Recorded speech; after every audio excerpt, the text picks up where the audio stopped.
I speak to you today with feelings of profound sorrow. Throughout her life, Her Majesty the Queen, my beloved mother, was an inspiration, an example to me and to all my family.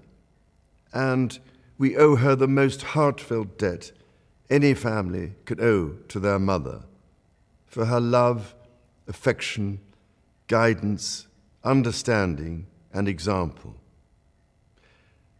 Queen Elizabeth was a life well lived, a promise with destiny kept, and she is mourned most deeply in her passing. That promise of lifelong service I renew to you all today. Alongside the personal grief that all my family are feeling, we also share with so many of you in the United Kingdom, in all the countries where the Queen was head of state, in the Commonwealth and across the world, a deep sense of gratitude for the more than 70 years in which my mother, as Queen, served the people of so many nations.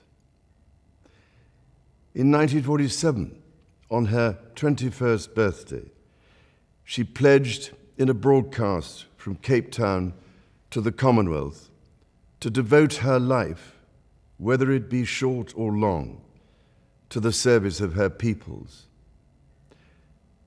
That was more than a promise. It was a profound personal commitment which defined her whole life. She made sacrifices for duty. Her dedication and devotion as sovereign never wavered through times of change and progress, through times of joy and celebration, and through times of sadness and loss. In her life of service, we saw that abiding love of tradition, together with that fearless embrace of progress, which makes us great as nations. The affection, admiration, and respect she inspired became the hallmark of her reign. And as every member of my family can testify, she combined these qualities with warmth, humor, and an unerring ability always to see the best in people. I pay tribute to my mother's memory, and I honor her life of service. I know that her death brings great sadness to so many of you, and I share that sense of loss beyond measure with you all. When the Queen came to the throne, Britain and the world were still coping with the privations and aftermath of the Second World War, and still living by the conventions of earlier times. In the course of the last 70 years, we have seen our society become one of many cultures and many faiths. The institutions of the state have changed in turn. But through all changes and challenges, our nation and the wider family of realms, of whose talents, traditions, and achievements I am so inexpressibly proud, have prospered and flourished. Our values have remained and must remain constant. The role and the duties of monarchy also remain, as does the sovereign's particular relationship and responsibility towards the Church of England, the church in which my own faith is so deeply rooted. In that faith and the values it inspires, I have been brought up to cherish a sense of duty to others and to hold in the greatest respect the precious traditions, freedoms, and responsibilities of our unique history and our system of parliamentary government. As the Queen herself did with such unswerving devotion, I too now solemnly pledge myself throughout the remaining time God grants me, to uphold the constitutional principles at the heart of our nation. And wherever you may live in the United Kingdom, or in the realms and territories across the world, and whatever may be your background or beliefs, I shall endeavor to serve you with loyalty, respect, and love, as I have throughout my life. My life will, of course, change as I take up my new responsibilities. It will no longer be possible for me to give so much of my time and energies to the charities and issues for which I care so deeply.